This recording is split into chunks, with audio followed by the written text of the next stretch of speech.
Well, hello, my Instacart Pearls of Wisdom community. I'm glad that you're here. Is there anything that you need to know about grocery stores? I just finished 7.5 hours of the computer onboarding for my Doug drive up and go shopper position, and it took 2 days. And I was cross-eyed by the end, and I'm very glad to be a shopper. I didn't do any Instacart yesterday. I feel like I feel like the racehorse that wasn't worked a little each day. Wow. So I definitely would be hustling my Instacart shopping today with my 4.98 rating. Yesterday it dropped to 4.97, and today it was back to 4.98. Who knows with Instacart, right? So, yes, I did all of that computer work, the spills, how to lift something, how to deal with an active shooter, a tornado, an earthquake. And so, yes, I learned a few new things, and I'm sure when I begin next week with my 2 6-hour shifts, I'll learn even more, but I'm excited. I still love my shopping, and it'll be cool. And I get a discount on some food, so that's kind of cool. I just finished reading an article on shrinkflation, and of course, none of us that have been doing this for a while or out there on the aisles, even without doing shopping for others, we know how the cans get smaller, the bags get smaller, everything gets smaller, the cartons, and the price stays the same. And it was interesting because one company has kept, they were talking about paper towels, and Costco, their Kirkland brand has gone down so the price could remain the same. And another company, I can't remember what it was, has kept their items the same amount of sheet count and the price has gone up.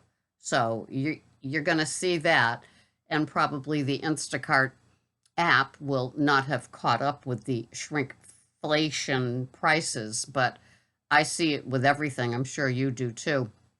And talk about making stuff, so expensive. It's just incredible. And it is kind of funny because the packages of cookies, the Chip Ahoy's, don't mess with them, are smaller.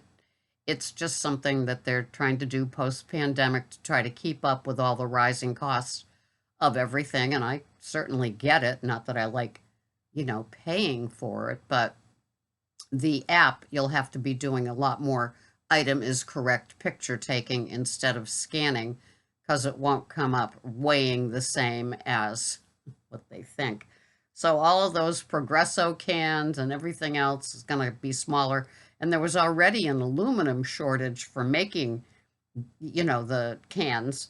And so, and now it just all matches. They'll be using less aluminum because the cans will be smaller and the consumer will be paying more for less. So here we here we go in our Instacart shopping world, right?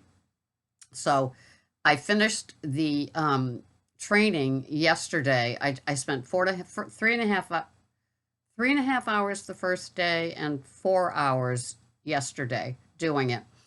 And I left the store and I said, what's happening on Instacart? I was brain dead, really. I mean, sitting in front of a computer versus shopping, I would much rather be physically tired after a good Instacart day than computer work. Oh, and in the fluorescent office, no, no thanks. I brought in my winter coat with me because the AC was cranking there.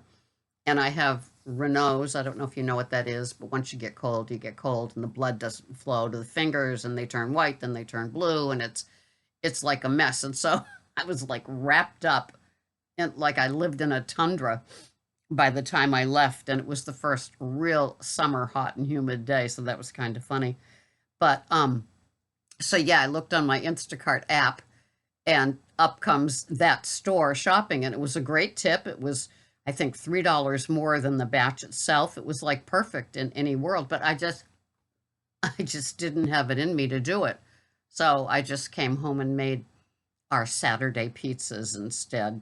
And I just took it easy. And so I found a tenant after all of that, God, it just reminds me of online dating when you first put up your profile and it's like you get 150 hits just because you're, like the fresh meat.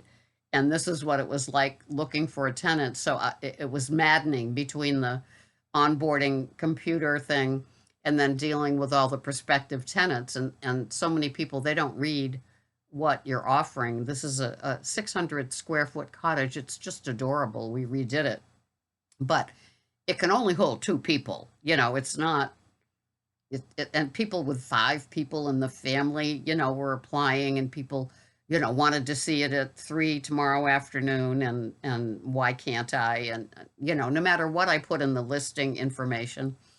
So the two things were kind of crazy making. And so one thing that I do, I don't know about you guys, if you've ever had those sort of, when I used to work for companies where they'd send you to these professional development classes and courses.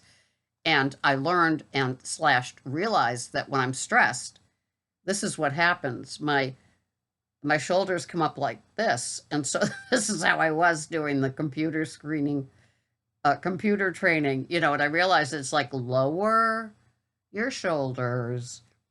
And I realized what a great form of stress relief doing Instacart is, because you're out there and you're moving. And so everything, all the insides are flowing. And if you have adrenaline and stress and those crazy hormones inside of you with like, and anxiety, to me, it calms me down.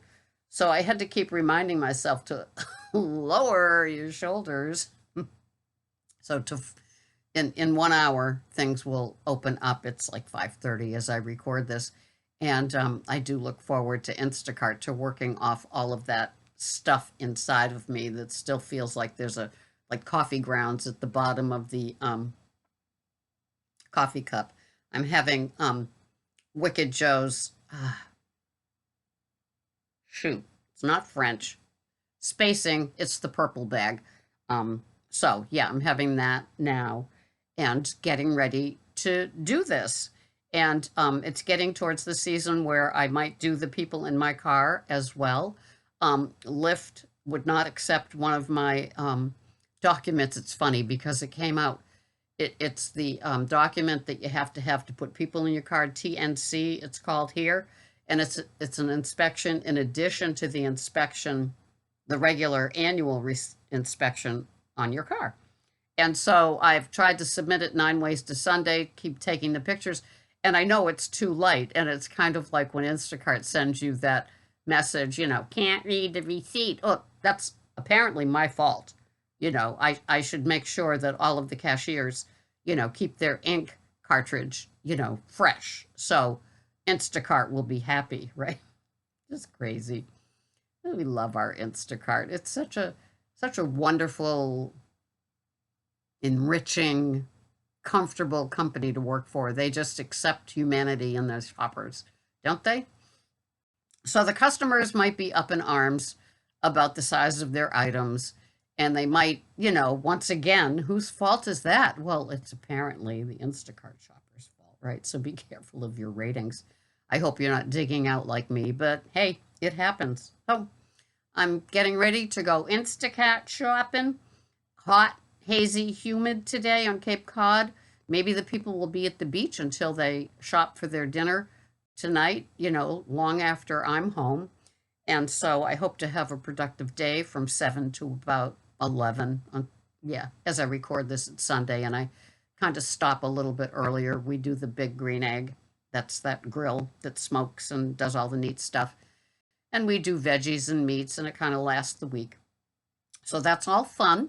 And I hope that that Instacart is rewarding to you if you do DoorDash, and Uber Eats and all the other ones, that it's a good day for you too, and that it's busy. I love going to the next. I always love having that next. Geez, when I drank 34 years ago, that's how I like to drink. I always like to know that there was the next there.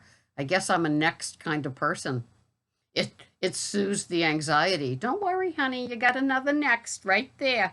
Have a wonderful day. Thank you for being here. This has been Sarah, Instacart Pearls of Wisdom. See you the next time. Bye-bye for now.